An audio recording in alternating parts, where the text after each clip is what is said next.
Dad, uh, uh, Dad, can you help me with $20,000 for our wedding?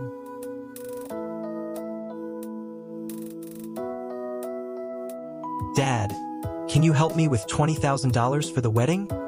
My son asked, standing in the doorway.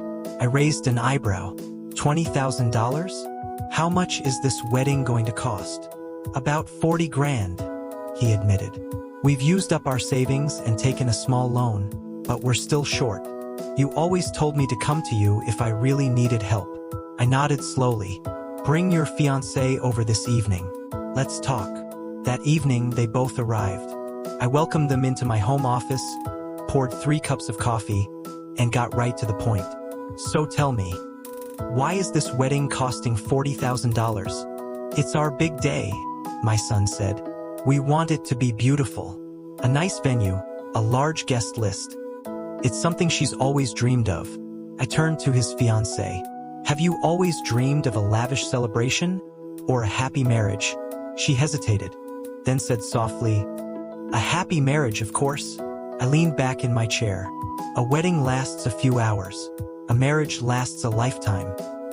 Going into debt for a one-night party doesn't make much sense. Most of the guests won't even be in your lives 10 years from now. I shared a bit of my own story. We had a huge wedding too. We wanted to impress everyone. We ended up with beautiful photos and a mountain of debt.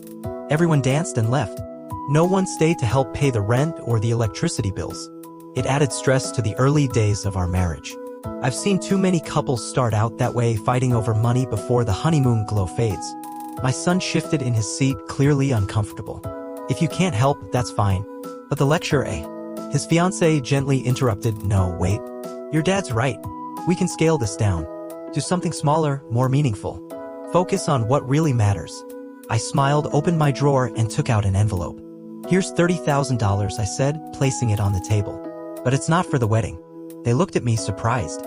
Use it for something with lasting value, A down payment, an emergency fund, or a trip you'll always remember. Invest in your life together, not just the celebration.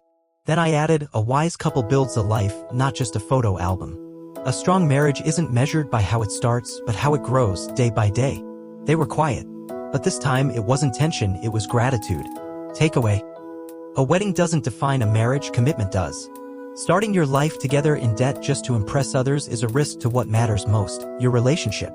Invest less in the show and more in the life you're building.